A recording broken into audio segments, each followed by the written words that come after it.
I want you to hit me as hard as you can.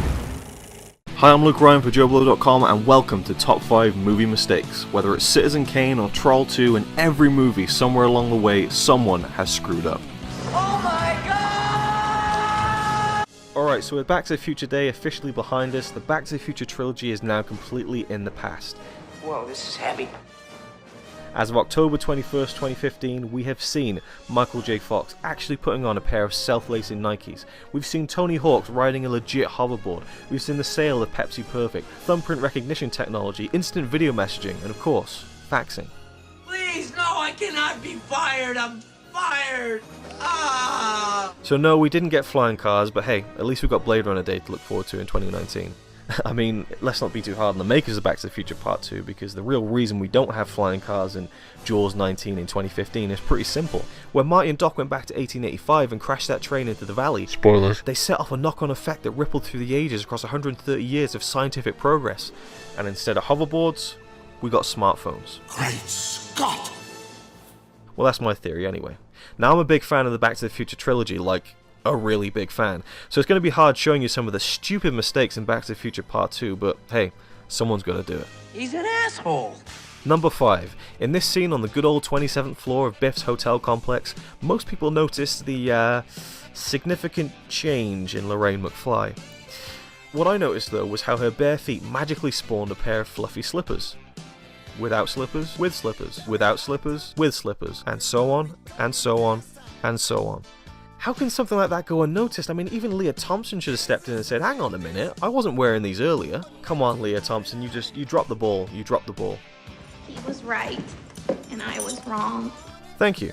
Number 4. Now in this movie, the time machine could actually fly, so with a mixture of special effects and cleverly framed scenes, the illusion of a flying DeLorean was achieved very well. However, a few times those tricks slipped through the cracks and spilled onto the screen. Here's the wheels underneath the car, which is supposedly hovering behind Biff's car. And here's another shot where the rig lowering the DeLorean is visible on the side of the wall there. You can let stuff like this slide when so much of the effects were done practically, as back then, digital effects are still very ropey, like this animated shot of the Grey Sports Almanac. Jesus. Number 3. Another continuity error here as Marty tries to get his hands on the almanac from Principal Strickland.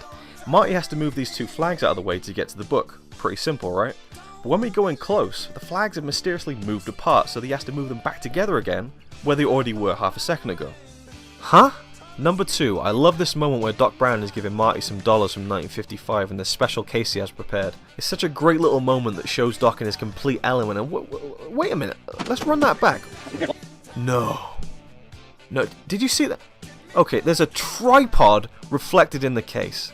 Who left that there? Come on, man, I really love this movie, this is killing me. Number 1.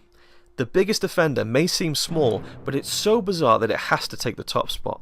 In 2015, Jennifer is horrified to find out that she got married in a chapel o' love. I get married in the chapel of love? She then drops the frame in shock when someone's at the door. In come old Lorraine and George McFly, and just check this out. Not only is the frame she just dropped instantly back on the table, it's upside down. I mean, if you flip the whole image around to see it properly, you can get a better look at the fact that George isn't even played by Crispin Glover in this movie. Oh no. Is it an in-joke? Is it supposed to be funny? I mean, maybe it was picked up and placed back on the table, maybe, but upside down? And even if it was put there upside down, it would fall over because frames don't work like that. Whoever was in charge of the continuity on this film, the script supervisor, take a bow, you did a great job. Speaking of continuity, before we go, here's a quick bonus mistake for you. It's from the Part 3 trailer that plays at the end of Part 2. Doc and Marty are getting their picture taken in 1885, and the finished photo clearly has them in completely different poses.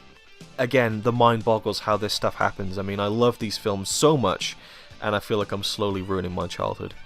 And this is also a good way of me showing you a mistake from Part 3, because I don't really want to cover that movie, because then we have to talk about, well, you know the part with Doc's son and the...